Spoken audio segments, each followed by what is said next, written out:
Hey guys, welcome back to my YouTube channel. आज मैं आप लोगों को अकाउंट्स के very important chapter trial balance को बताऊंगा, राइट। तो अभी सबसे पहले मैं बता दूं कि ट्रायल बैलेंस सिर्फ क्लास 11 के सिलेबस में ही नहीं है, ये सीए फाउंडेशन के सिलेबस में भी है। तो ये एक बहुत इंपॉर्टेंट चैप्टर है, तो इसको अच्छा तरीके से समझिएगा। मैं अभी आपको समझाने जा रहा हूँ अपने इस वीडियो के माध्यम से, और उम्मीद करता हूँ कि वीडियो को आप स्किप ना करके अंत तक वीडियो को देखिएगा, ठीक है। तो सबसे पहले हम समझते हैं कि ट्रायल बैलेंस का फॉर्मेट क्या होता है। ट्रायल सबसे पहले ऊपर में लिखना है ट्रायल बैलेंस ऑफ। अगर किसी बंदे का नाम क्वेश्चन में दिया हुआ है तो फिर उधर इस जगह पर उस बंदे का नाम देना है। उसके बाद एज ऑन के बाद कोई डेट अगर मेंशन है आपके क्वेश्चन में तो फिर डेट यहाँ पर ही डालना है, राइट। खास करके वो ईयर एंड का डेट होगा। उसके बाद यहाँ सीरियल नंबर है, हेड्स ऑफ अकाउंट के जगह पर्टिकुलरली आप देख सकते हो। रीजन फॉर यू अमाउंट, एक अमाउंट आपका डेबिट, दूसरा अमाउंट आपका क्रेडिट होगा, राइट। अब ट्रायल बैलेंस को स्टार्ट करने से पहले मैं कुछ रूल्स इसके बता देता हूँ, कुछ फॉर्मूला को बता देता हूँ जो ट्रायल बैलेंस बनाते समय आपको, अगर आप इस फॉर्मूला को अपने दिमाग में रखते हो तो बहुत आसानी से ट्रायल बैलेंस को बना सकते हो। जैसे पहला है all assets and expenses are debit. याद रखिएगा कि आपका जितना भी क्वेश्चन में जितने भी एसेट्स आएंगे और एक्सपेंसेस आएंगे वो सबको आपको डेबिट, इन सबके अमाउंट को आपको डेबिट के कॉलम में डालना है, राइट। हेड्स ऑफ अकाउंट में आपको नाम लिखना है। उसके बाद अगर वो एसेट्स और एक्सपेंस है तो फिर आपको डेबिट में उसका अमाउंट को डालना है। और उसी तरह सभी तरह के इनकम, लायबिलिटी और कैपिटल, सभी तरह के इनकम, लायबिलिटी और कैपिटल ये अगर आपके पास आते हैं तो उन हेड्स ऑफ अकाउंट का नाम लिख करके उनके अमाउंट को क्रेडिट में डालना है। मतलब कुल मिलाकर मैं अगर बोलूँ तो सभी तरह के एसेट्स और एक्सपेंसेस को आपको डेबिट में डालना है, और सभी तरह के कैपिटल, इनकम और लायबिलिटी को आपको क्रेडिट साइड में डालना है। इसके अलावा आपको दिमाग में एक बात को रखना है जो मैंने पॉइंट नंबर 3 में बताया है कि क्लोजिंग स्टॉक अगर आपके समझ में दिया है तो क्लोजिंग स्टॉक को आपको ट्रायल बैलेंस में डालने की जरूरत नहीं है, और नीचे एक नोट लिख देंगे closing stock will not come in trial balance. इसके बाद चौथा और सबसे इंपॉर्टेंट पॉइंट है कि अगर आपके क्वेश्चन में COGS मतलब कॉस्ट ऑफ गुड्स सोल्ड अगर दिया हुआ है तो फिर आप जैसे कि मैंने आपको बताया कि क्लोजिंग स्टॉक नहीं दिया जाता है, लेकिन अगर कॉस्ट ऑफ गुड्स सोल्ड आपके समझ में दिया हुआ है तो फिर हम ओपनिंग स्टॉक को नहीं लेते हैं, क्लोजिंग स्टॉक को लेते हैं। जैसे हमने बता दिया cost of goods sold is given in the sum, take closing stock and leave opening stock. आपको क्लोजिंग स्टॉक लेना होगा और ओपनिंग स्टॉक को छोड़ना होगा। इसको मैं एक सिंपल सा एक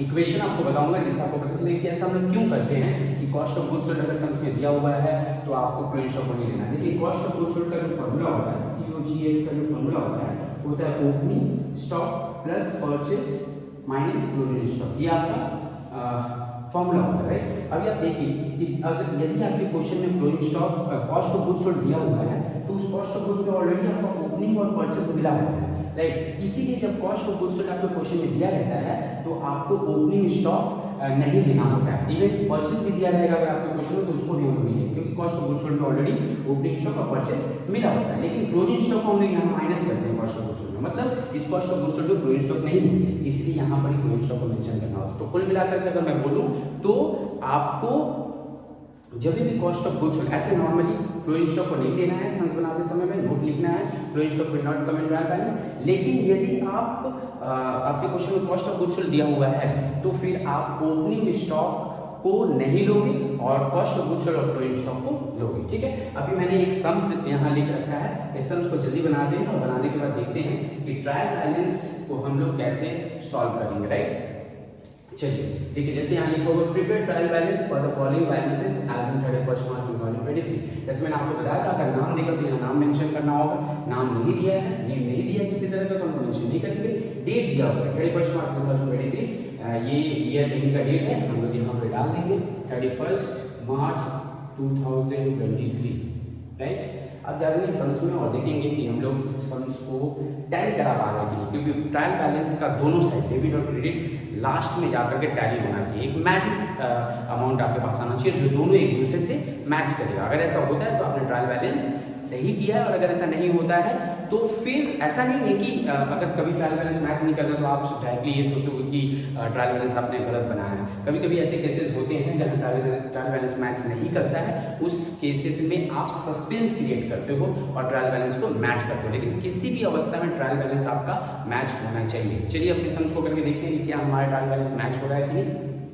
सबसे पहले कॉस्ट ऑफ गुड्स सोल्ड, याद रखिए मैंने क्या बताया था, कॉस्ट ऑफ गुड्स सोल्ड अगर आपको क्वेश्चन में दिया हुआ है तो फिर आपको ओपनिंग स्टॉक नहीं लेना है, क्लोजिंग स्टॉक को लेना है, राइट। तो कॉस्ट ऑफ गुड्स सोल्ड समझते हैं। कॉस्ट ऑफ गुड्स सोल्ड क्या है, बेचा हुआ कुछ चीज आपको आपने बेचा है, राइट। उस बेचने का कॉस्ट प्राइस क्या था, कॉस्ट क्या था, उसका कॉस्ट प्राइस उसका क्या था। तो बेसिकली ये एक्सपेंस होता है, तो इसको एक्सपेंस मान करके कॉस्ट ऑफ गुड्स सोल्ड में लिखता हूँ, cost of goods sold,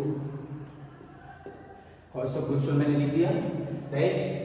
expense है तो मैंने क्या बताया था, ऑल एसेट्स एंड एक्सपेंसेस है डेबिट, तो आप 5,20,000 को डेबिट साइड में बैठा देते हो, राइट। इसके बाद आते हैं ओपनिंग स्टॉक। क्या आपको ओपनिंग स्टॉक लेना है, नहीं लेना है इस समय में, क्यों, क्योंकि कॉस्ट ऑफ गुड्स सोल्ड में ऑलरेडी ओपनिंग स्टॉक मिला हुआ है, तो इसको छोड़ देते हैं। अब आया क्लोजिंग स्टॉक लेना है, क्लोजिंग स्टॉक हमारा ले लेते हैं हम लोग। क्लोजिंग स्टॉक हमारा क्या है, एसेट्स के रूप में इसको ट्रीट करेंगे, हमारा स्टॉक है, इसलिए हम लोग इसको सभी एसेट्स हमारे डेबिट में जाएंगे और एक्सपेंस डेबिट में जाएंगे, तो हम लोग क्लोजिंग स्टॉक को भी डेबिट में बैठा देंगे। तो इस 50,000 को फिर से हमने डेबिट में बैठा दिया। अब आ जाते हैं सैलरी और वेजेस। सैलरी और वेजेस हमेशा याद रखिएगा, वेजेस जो है मजदूरी होता है, राइट, जो मजदूर लोग को दिया जाता है एवरी डे उनका किया हुआ काम के लिए, और सैलरी जो है एम्प्लॉय को महीने में एक बार मिलता है, राइट। दोनों ही केसेस में मतलब सैलरी और वेजेस दोनों ही हमारा एक तरह का एक्सपेंसेस होता है, राइट। तो एक्सपेंसेस कहाँ जाएगा, डेबिट में जाएगा, तो फिर से हम लोग SALRY सैलरी एंड वेजेस जा करके कहाँ बैठा देंगे, फिर से डेबिट में बैठा देंगे, फिर से डेबिट में बैठा देंगे सैलरी वेजेस को। देखेंगे सेल्स, सेल्स क्या है, सेल्स हमने सामान को बेचा है, तो अगर हमने सामान को बेचा तो ऑब्वियसली हमें इनकम होगा, तो इसको हम लोग इनकम, हमारी इनकम कहाँ जाता है, और income liability and capital credit side में जाता है, तो हम लोग सेल्स को जाकर के क्रेडिट साइड में बैठा देंगे, राइट। उसके बाद है plant and machinery. Plant and machinery किसी भी तरह का प्लांट एंड मशीनरी जो है आपका एसेट्स होता है, राइट। एसेट्स हमारा डेबिट में बैठता है, तो आप लोग समझ गए होंगे, तो जाकर के डेबिट में हम लोग एसेट्स को बैठा दिए। अब आते हैं ड्राइंग। ड्राइंग के पीछे एक कहानी है, ये होता तो एक्सपेंस के रूप में खर्च होता है, क्योंकि पर्सनल यूज़ के लिए आप इसको विड्रॉ करते हो, निकालते हो, कंपनी से निकालते हो, लेकिन जो कि कंपनी के कैपिटल से, कंपनी के अपने फंड से आप निकालते हो, इसलिए हमेशा आप इसको एक्सपेंस नहीं बल्कि एसेट्स ट्रेड करके डेबिट साइड निकालते हो।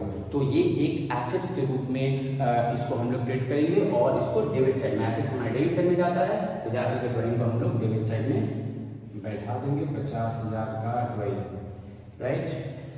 इसके बाद इन्वेस्टमेंट। इन्वेस्टमेंट बताने की जरूरत नहीं है, इन्वेस्टमेंट हमारा एसेट्स होता है किसी भी तरह का, जाकर के हम लोग सीधा इन्वेस्टमेंट को फिर से जाकर के बैठा दिए, यहाँ तक हो गया है। अब आते हैं क्रेडिटर। क्रेडिटर याद रखिएगा हमेशा आपका लायबिलिटी होता है, राइट।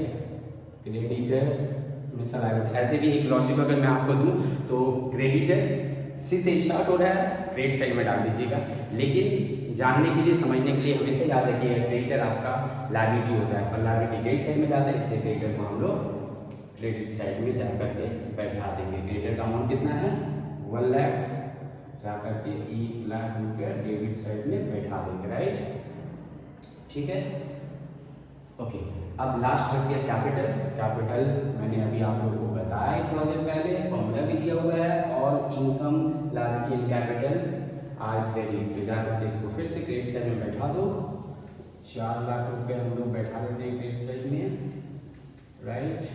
तो हमने सारा एंट्री कर लिया है, फिर से एक बार देख लेते हैं। Cost of goods sold expense है हमारा, डेबिट साइड में बैठा दिया। क्लोजिंग स्टॉक एसेट्स के रूप में हमने डेबिट साइड में बैठा दिया। सैलरी वेजेस एक्सपेंस है हमारा, हमने डेबिट साइड में बैठा दिया। सेल्स हमारी इनकम है, क्रेडिट में बैठा दिया। प्लांट एंड मशीनरी एसेट्स है, हमने डेबिट में बैठा दिया। ड्राइंग हमारा एसेट्स के रूप में हम ट्रीट करते हैं इसको, इसलिए हमने डेबिट में बैठा दिया। इन्वेस्टमेंट हमारा एसेट्स है, डेबिट में बैठा दिया। क्रेडिटर हमारा लायबिलिटी है, डेटर हमारा एसेट्स होता है, लेकिन क्रेडिटर हमारा लायबिलिटी है, तो क्रेडिटर हमने लायबिलिटी मान करके क्रेडिट में बैठा दिया, और कैपिटल हमारा ऑलवेज क्रेडिट साइड में बैठता है, हमने डेबिट बैठा दिया। अब जा करके फाइनली हमने देखना है कि क्या हम मैजिक फिगर को ला पा रहे हैं।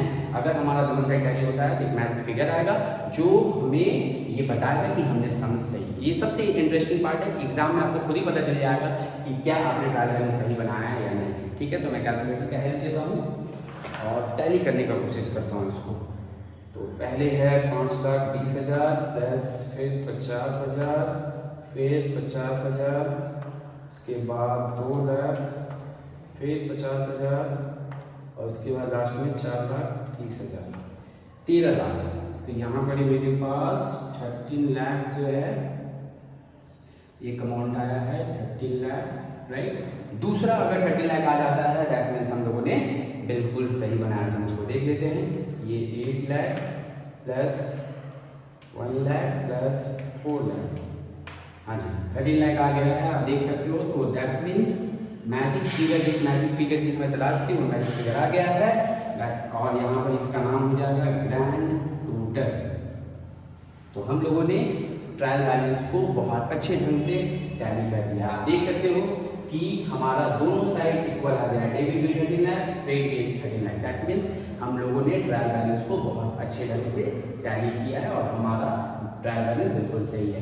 मैं उम्मीद करता हूँ कि जो भी ट्रायल बैलेंस में अभी मैंने आपको बताया होगा वो आपको पूरी तरह समझ में आया होगा, राइट। और अच्छे ढंग से इसको समझने का कोशिश कीजिएगा। मैं उम्मीद करता हूँ कि ट्रायल बैलेंस आपको पूरा क्लियर होगा, और ये ट्रायल बैलेंस आपको आने वाले समय में भी सीए फाउंडेशन जैसे एग्जाम, बड़े बड़े एग्जाम लेवल में भी आपको फेस करना पड़ेगा। तो इसको अच्छा से सीखिएगा, और मैं उम्मीद करता हूँ कि ये वीडियो आपको बहुत अच्छा लगा होगा।